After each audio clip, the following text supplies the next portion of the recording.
The morning of my wedding dawned with the gentle hum of anticipation, yet something inside me already felt off. I checked my phone one last time, half expecting a sweet message from my father, someone who had promised to walk me down the aisle, but there was nothing. No texts, no missed calls, not even a hint of acknowledgement. A sinking feeling settled in my chest. I knew, deep down, what had happened. My family had chosen my sister's celebration over mine. The irony, cruel as it was, struck with clarity. They were attending Iris's baby shower. All my life, I had been cast in the shadows of her life. Where Iris went, the applause followed. Where I went, silence lingered. Our family, chaotic and demanding, operated less like a supportive unit and more like a boardroom where emotional investment dictated value. Mom, Beatrice, ruled like a frantic CEO, and Iris was the star asset, her successes measured and applauded with clinical precision. I, on the other hand, had always been the side venture, the one they didn't quite understand or respect. I had chosen Daniel. He wasn't someone whose name opened doors or turned heads at social events. He was a storyteller, a comic book artist with ink-stained fingers and a quiet, intense focus that brought entire worlds to life from a sunlit studio tucked behind our modest rented cottage. The scent of paper and paint in that studio felt like magic to me. But to my family, it was proof that I had made a reckless choice. They couldn't comprehend a life that wasn't measured by promotions, bank accounts, and property values. When I told them about our engagement, the reactions were carefully restrained, but sharp as blades. Mom's signature expression of polite disappointment was perfected over years of my small rebellions. "Nina, dear, it's wonderful that you found someone who shares your passions, but passions alone do not pay the bills." Iris was even more direct, her concern brittle and precise, like sugar glass. "I worry about you," she said, inspecting her manicure as if the words were a surgical incision. "The world is difficult without a proper foundation." And her foundation, of course, was a trust fund generously replenished by my father whenever Gregory's venture sank. Then came the ultimate family power move. Irish scheduled her extravagant gender reveal party for the same Saturday as my wedding, a deliberate, strategic display of social dominance disguised as coincidence. And predictably, my family chose her. They chose the colorful powder, the social spectacle, over my quiet, heartfelt vows. I remember staring at the clock, sitting in the small antechamber of the ivy-clad chapel we had booked. The wedding was set for 4 p.m., but by 3:50, my phone began to fill with meticulously crafted messages of regret. "So sorry, darling. Iris needs me. Your sister's moment is very important to us all." Each message was a small dagger, affirming my role in the family as the afterthought. They weren't merely absent, they were broadcasting my insignificance to the world. And then, as the weight of their absence pressed down, Mr. Davis arrived. Our landlord, a retired diplomat, a man who had lived quietly in the house in front of our rented cottage, appeared in the doorway. He carried a small gift and an even smaller expectation. None. He found me not crying, but composed, a calm surface concealing a storm of disappointment. My phone lay beside me, a testament to unanswered pleas. He observed everything silently, the solitude of my down, the tension in the room, the sheer injustice of the situation. Then he spoke, softly, but with unshakable authority. He said, "It would be my profound honor to escort you." And just like that, I had a guide down the aisle. Not my father, not my family, but a man whose quiet dignity filled the void they left. Walking toward the altar, I felt an unexpected warmth. The small circle of friends who had shown up radiated joy and love that far exceeded the hollow loyalty of my own blood. Daniel stood waiting, eyes full of devotion, calm, unwavering. In that moment, It didn't matter who had abandoned me. My world, small as it seemed, was exactly where it needed to be. And so the ceremony began, not with the absence of family, but with the presence of those who truly mattered. The quiet, understated magic of the day filled the chapel, leaving the empty seats as a gentle reminder that respect and love were earned, not demanded. Even before the wedding day, the contrast between Iris and me had always been glaringly obvious. She moved through life like a carefully choreographed performance, every smile, every gesture meticulously rehearsed. Our family applauded her, not always for what she achieved, but for how perfectly she played her role in the script they had written. Every decision, every life milestone was staged for maximum effect. Marriage, baby showers, social appearances. The applause wasn't necessarily love, it was recognition of her ability to maintain the family's illusion of success. I, on the other hand, had always been a disruption in their theater. I followed my own path, one that couldn't be neatly measured in social currency or financial returns. Choosing Daniel was part of that divergence. While Iris married Gregory Davenport, a man whose family's name carried the patina of old money, Daniel and I built a life in the quiet spaces between ambition and creativity. Daniel's work didn't come with the trust fund or a well-heeled social circle. It came with imagination, long hours, and a dedication that was visible in every line of his sketches and every brushstroke he made. Yet to my family, these were merely inconvenient truths. They saw only the surface, worn jeans, ink-stained hands, and the smell of paint and paper instead of polished floors and fine china. They couldn't fathom that value existed outside their narrow definitions. They couldn't see that success could be measured in impact, not in appearances. The tension between us had been simmering for years, a quiet feud marked more by omission than confrontation. Family dinners, holidays, and celebrations all reinforced the hierarchy. Iris always came first. Her needs, her accomplishments, her image prioritized above all else. I learned early that to dissent was to invite critique. To deviate was to face subtle disdain. Mom's disappointment was a constant companion. "Nina," she would sigh, her eyes scanning me as if searching for signs of failure, "it's lovely that you pursue your passions, but the world will not wait for art alone. There must be stability, structure." I wanted to shout, to remind her that happiness and fulfillment were not products to be traded on a balance sheet. But I didn't. I had learned the art of quiet resistance, of moving forward wearing a smile that masked frustration. Iris's concerns were sharper, less veiled. "You need a proper foundation," she would insist, her voice cool, clinical. "The world is unforgiving without it." Her foundation, of course, was a trust fund she could count on, a cushion that absorbed any misstep with ease. Her husband's ventures might falter, but the Davenport name and resources would always protect her. And so she could speak from a position of invulnerability, never fully understanding the courage it took to build a life without that safety net. This stark contrast had always fueled my own sense of determination. I refused to measure myself against her template. Daniel and I built our world differently, imperfect, unpredictable, yet ours entirely. Every decision we made, every late night spent hunched over sketches, was an assertion of that freedom. It was messy, it was uncertain, but it was real. Still, the day of the wedding brought these differences into sharp focus. The deliberate scheduling of Iris's gender reveal party on the exact same day was more than coincidence. It was a calculated move, a statement of dominance disguised as happenstance. And, predictably, our family fell in line, choosing spectacle over sincerity.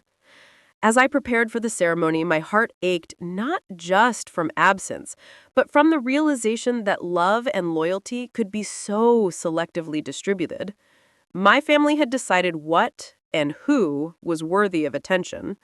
I could feel the weight of that judgment pressing down on me, but I also felt something else, a quiet, simmering resolve. Their choices would not define my worth. That morning, Daniel's calm presence became my anchor.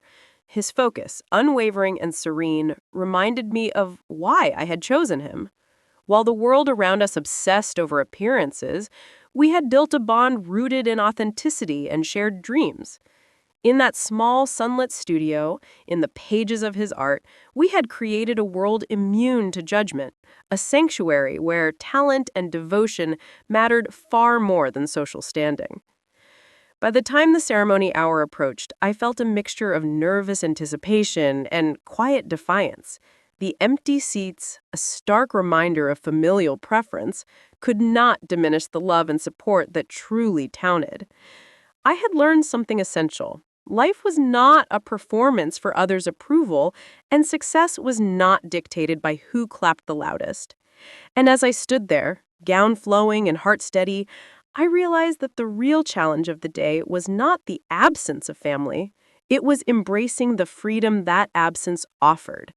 Every step I took toward the altar was a step into my own story, one I was determined to write on my own terms. The morning sun streamed through the chapel windows, illuminating the delicate lace of my gown.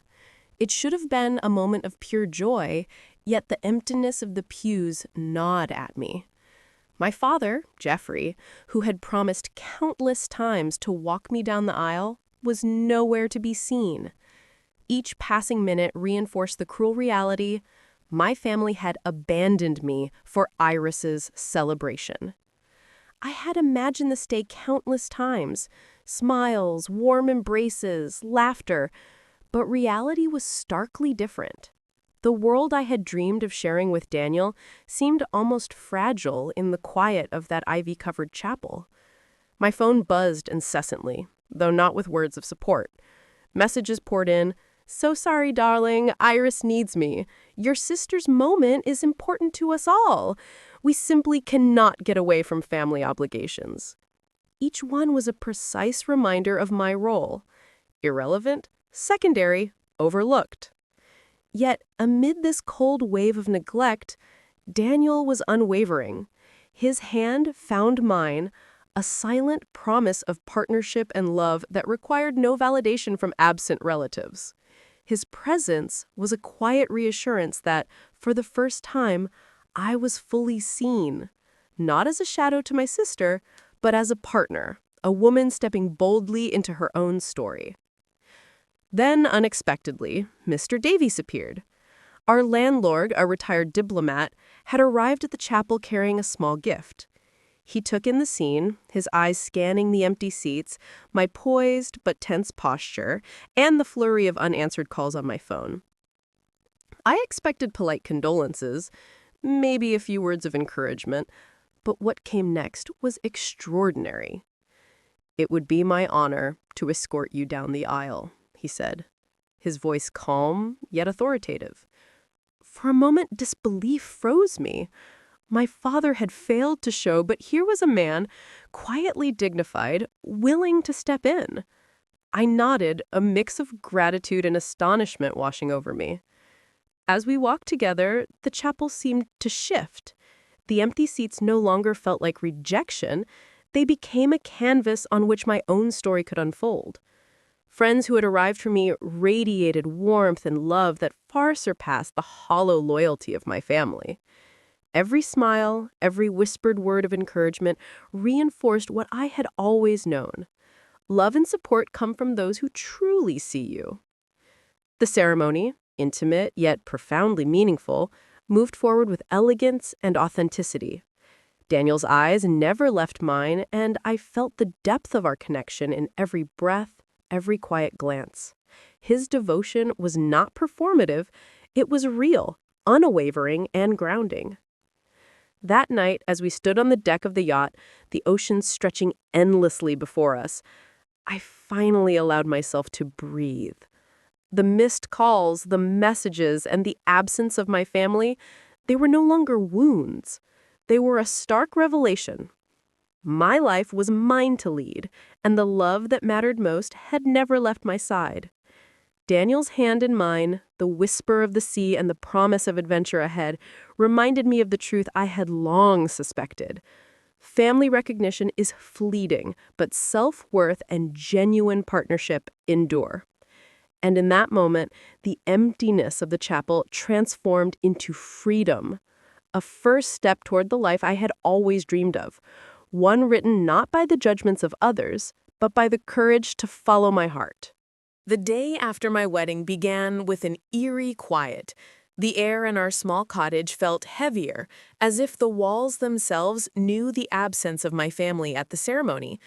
I sat at the kitchen table, sipping a cup of coffee, and for a moment allowed myself to reflect, not on sadness, but on the strange liberation that followed. The very people who were supposed to celebrate with me had made their choice, and in doing so, they had unwittingly handed me the reins of my own life. But freedom was not without its reminders of the betrayal. Messages and missed calls still lined my phone's screen, a digital graveyard of indifference. I scrolled through them absent-mindedly, counting 47 in total from the previous day alone.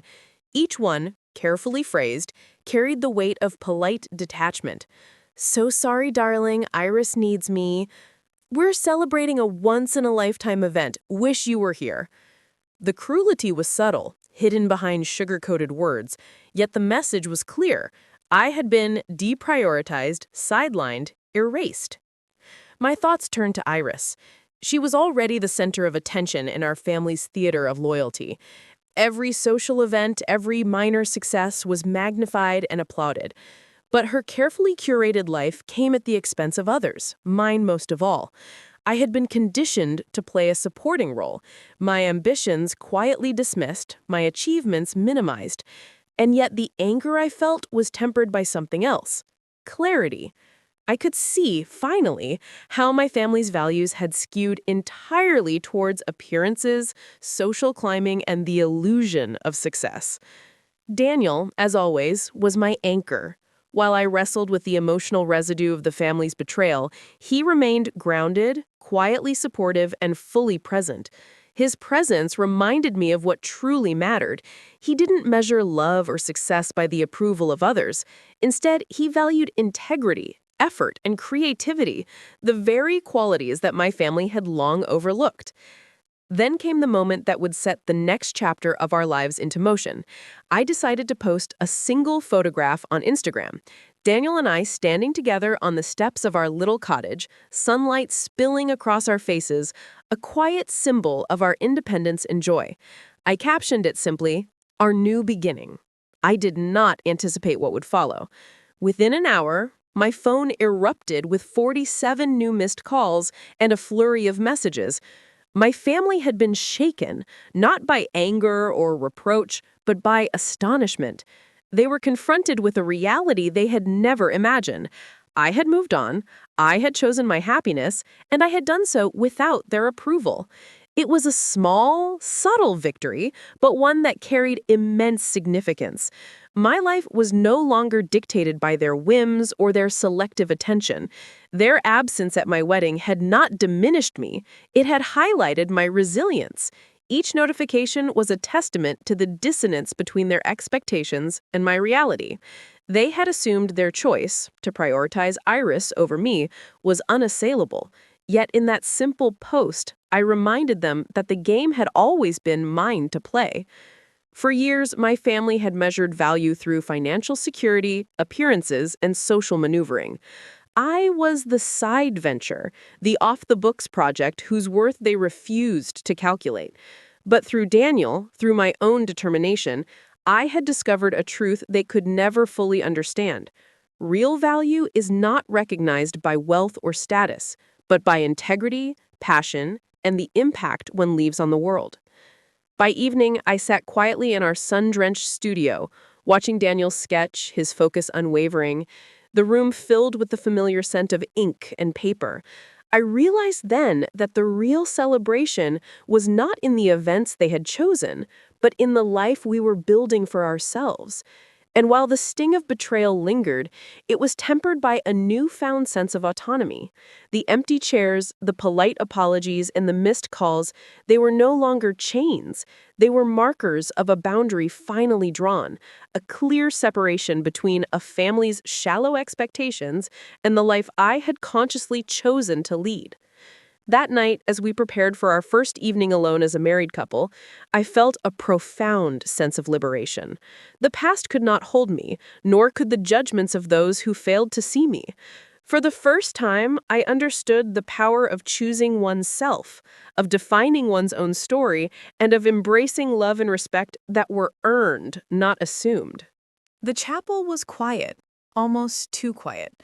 The kind of silence that magnifies every heartbeat, every tiny sound. My dress rustled softly as I adjusted the veil, trying to steady the flurry of emotions inside me.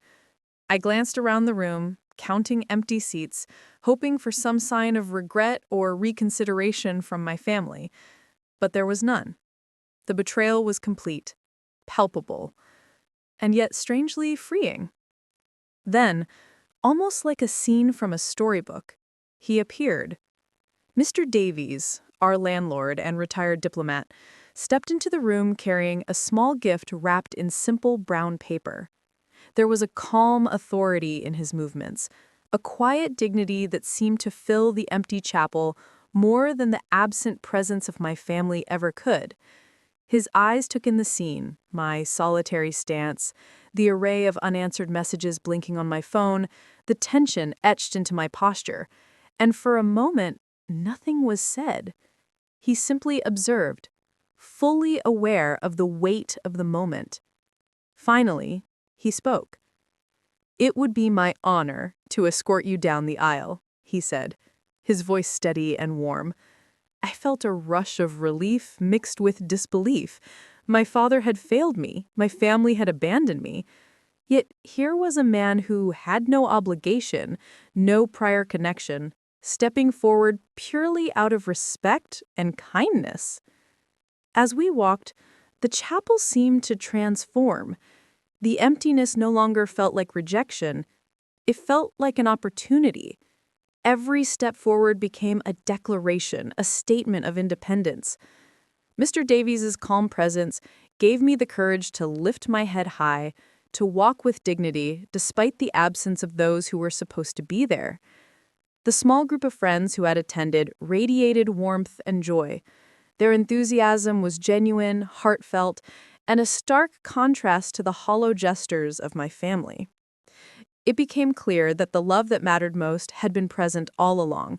It just hadn't been the kind measured by blood. Daniel's eyes met mine, steady and full of reassurance.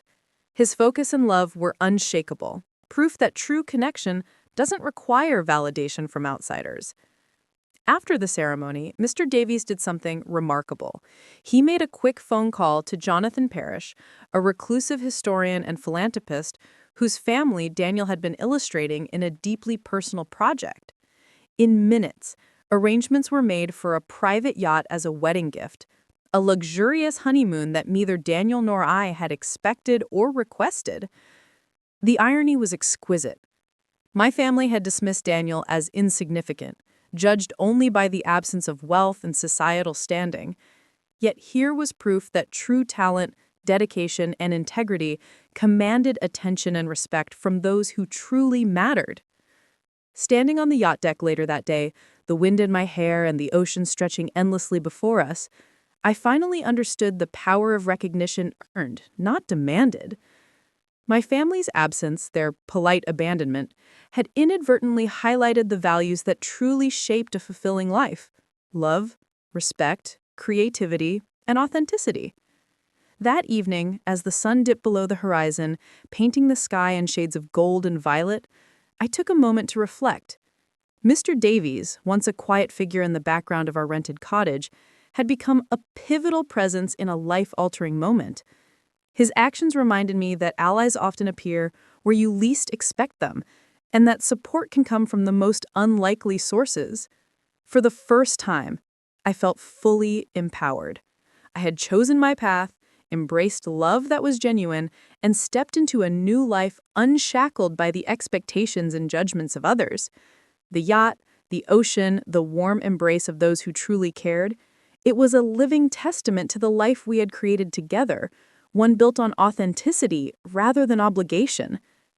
And in that moment, with Daniel's hand in mine and Mr. Davies quietly observing, I realized that the true measure of family, support, and love had nothing to do with blood.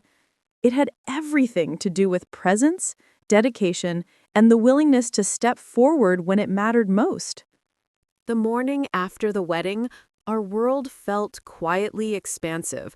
The sun poured into the studio where Daniel was already at work, sketching with an intensity that had always captivated me.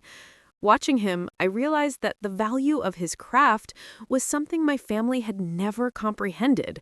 To them, a man with ink-stained fingers and worn jeans represented instability. Yet here he was, a man whose art had reached the hands of influential people, whose talent was revered in circles my family could scarcely imagine. I decided, almost impulsively, to share a single photograph on Instagram. It was a simple image, Daniel and I standing on the yacht, the endless blue of the ocean stretching behind us. The caption read, "The adventure begins." It was understated but intentional, a quiet declaration of independence and triumph. What followed was almost immediate chaos, but of a very different kind. Within an hour, my phone erupted with calls and messages, not from friends, but from my own family. The tone was frantic, incredulous, tinged with a mix of worry and envy. "Nina, is that really you?" my mother texted. "Where did this come from? How is this possible?" Each notification was a reminder of the gulf between expectation and reality. My family had assumed that Daniel's life, measured only by appearances, was insignificant. They had judged him based on worn clothes and a modest studio. They had believed that his world was small, predictable, and lacking in influence. And yet here was undeniable proof to the contrary. A yacht gifted by Jonathan Parrish, a philanthropist and historian whose family Daniel had served with exceptional skill. The irony was exquisite. Their assumptions, so confidently held, had been completely overturned in a single moment. I sat back, watching the flurry of notifications, and allowed myself a small, private smile. For years, my family had dismissed me, minimized my choices, and overlooked the life Daniel and I were building together. But now they were confronted with something tangible, undeniable, and beyond their control. I had moved from a supporting role to a leading one, and the stage was entirely mine. Daniel noticed my expression and looked up, his eyes bright with amusement. "What's going on?" he asked. I handed him my phone, and he laughed softly, shaking his head. "Looks like your family finally realized what they missed." That laughter, quiet and genuine, reminded me why I had chosen him. In the presence of someone who truly saw and valued you, the opinions of those who never did began to fade. Their panic, their astonishment, it no longer held power over me. It was simply a reflection of their own narrow worldview crashing against the reality they had refused to understand. By mid-afternoon, my family's messages had escalated into something almost comical. They were trying to piece together a logical explanation for the yacht, the lavish yet unplanned honeymoon, and Daniel's apparent influence. My mother's tone shifted repeatedly, from frantic worry to pointed interrogation, to an almost pleading need to understand how her carefully constructed assumptions had failed so spectacularly.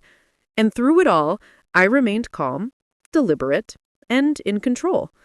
I did not need to justify Daniel or our choices.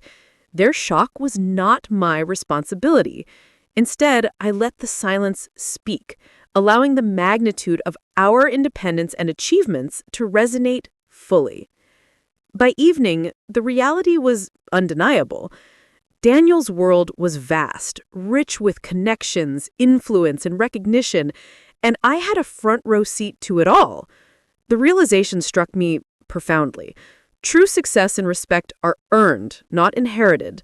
The people who matter, the ones whose opinions are valuable, are those who recognize your worth based on merit, character, and skill. For the first time, I felt the full weight of empowerment. My family's absence at the wedding, their calculated prioritization of Iris, and their dismissal of Daniel's worth, all of it had been a catalyst. The digital storm of messages, calls, and frantic questioning was not punishment. It was a mirror reflecting the reality they had ignored for too long. And I no longer stood in the shadow of their judgments. I was standing firmly in my own light. As the sun set, painting the yacht and the ocean in soft gold and violet, I realized something vital. The life we built, the love we shared, and the respect we commanded from those who truly mattered were far more meaningful than the hollow approval of my family. Their astonishment was irrelevant. What mattered was the affirmation of talent, integrity, and authenticity, qualities that Daniel and I had always known to be priceless. The next morning, the yacht rocked gently on the sapphire waters, the horizon stretching endlessly ahead. I stood at the railing, the wind tangling my hair, and felt a profound sense of liberation. Every worry, every pang of rejection from my family seemed to dissolve in the salty air. Daniel joined me, sketchbook in hand, capturing the movement of the waves and the play of light across the water.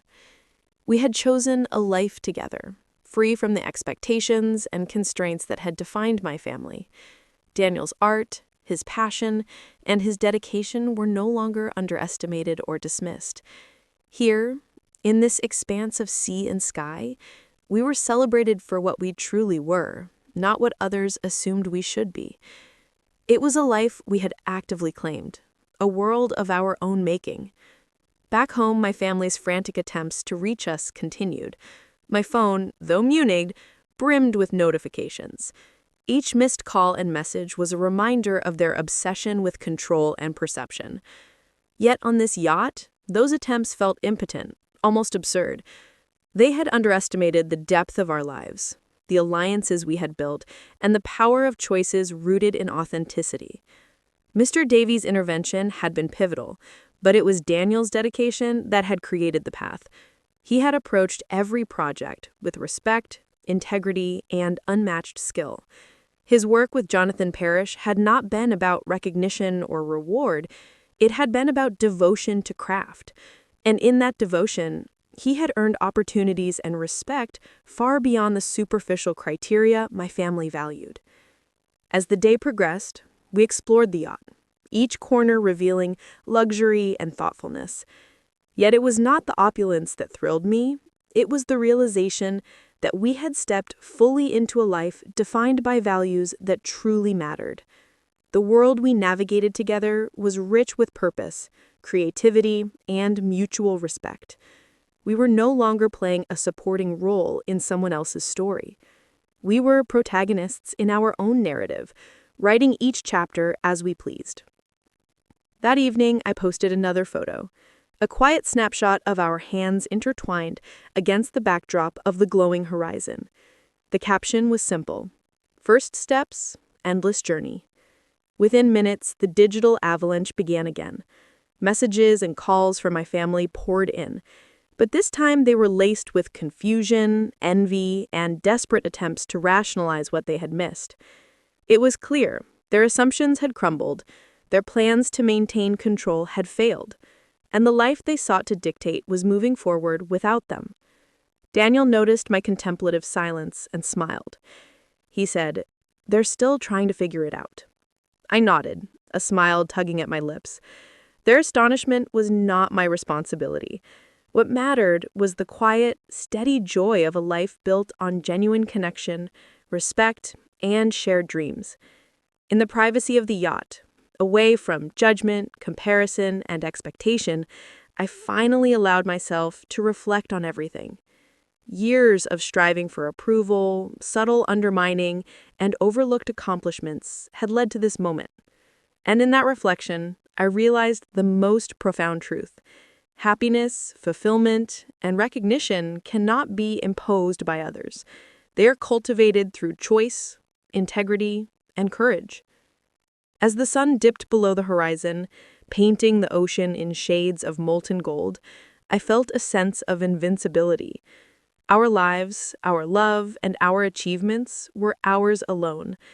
The missed calls, the frantic texts, and the social games of my family were irrelevant in the face of this reality. In the vast expanse of sea and sky, with Daniel by my side, I finally understood the essence of freedom. To be seen, valued, and celebrated for who you truly are. This was not just a honeymoon. It was the inauguration of a life unapologetically claimed, a testament to the power of authenticity and resilience. And as the yacht sailed forward, I felt the final threads of doubt and dependency dissolve completely. The past had no hold. The future, bright and uncharted, was ours to navigate. The morning air was crisp, carrying the faint scent of salt and possibility. I stood at the railing of the yacht, Daniel beside me, his hand warm and steady around mine. The world stretched infinitely before us, uncharted and full of promise. For the first time in my life, I felt entirely free, not because anyone had given me permission, but because I had claimed it for myself. Back on shore, my phone buzzed endlessly. 417 missed calls and messages blinked insistently on the screen, the remnants of my family's panic and astonishment. 3 days had passed since our initial post, and still they could not comprehend the reality we had created. My mother's voice, when I finally answered, was strained and hesitant. "Nina, where are you? We've been beside ourselves with worry." I allowed a long silence to hang in the air, letting the sound of the ocean fill the space between us. "I'm on my honeymoon, Mother," I said, deliberately calm, letting each word echo against the waves. In the background, I could hear Iris, her voice sharp with indignation, questioning where the yacht had come from and who had paid for it. My mother's tone wavered, shifting from concern to pointed interrogation. This is a vessel owned by Jonathan Parrish? How is this possible? Did Daniel inherit wealth you didn't mention?" I smiled quietly, the warmth in my chest matching the glow of the morning sun. No inheritance, no hidden fortune, just talent, dedication, and the respect of those who recognize it. Qualities your world doesn't have a column for in its ledger. Silence. Then a faint strangled noise, as if the vastness of the ocean had finally reached through the lines of their carefully constructed assumptions. Mr. Davies, the quiet, polite man who had once been nothing more than a landlord, had transformed the moment. His simple acts of decency, his willingness to step in when my family would not, had reshaped our story entirely. The lesson was clear. Respect and recognition are earned through character, not assumed through wealth or blood. Daniel squeezed my hand gently, returning his attention to the sketchbook. He was undisturbed by the calls, the confusion, or the frustration emanating from my family. His focus, his calm, reminded me of the life we had chosen together. A life built on genuine connection, shared passion, and unwavering support.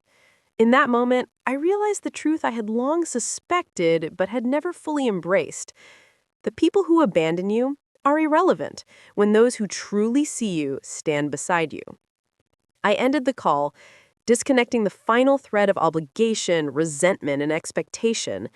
The ocean stretched endlessly, a horizon unbroken and full of promise. Daniel and I laughed softly, watching dolphins arc gracefully through the waves, the sunlight dancing on the water like sparks of possibility. The 417 missed calls and messages were relics of a past that no longer held power over me. They were reminders not of failure or loss, but of triumph, independence, and the reclamation of my life. The family that had once chosen spectacle over sincerity, appearances over authenticity, now had no foothold in our reality. Their astonishment, their outrage, and their desperate need for control were irrelevant against the life we intentionally created. As I gazed at the horizon, I felt a profound sense of clarity. The past had shaped me, yes, but it no longer defined me. The life Daniel and I were building together was ours alone, a world where love, respect, and creativity were the currencies that mattered. And for the first time, I realized that my family's rejection had not diminished me, it had set me free. In that vast expanse of sea and sky, I understood the final, unshakable truth. The lead role in my life had always belonged to me. I had stepped into it fully, unapologetically, and with a heart open to the adventure that lay ahead. The ocean before us was endless, and so were the possibilities. For the first time, I was truly, completely, and irrevocably free.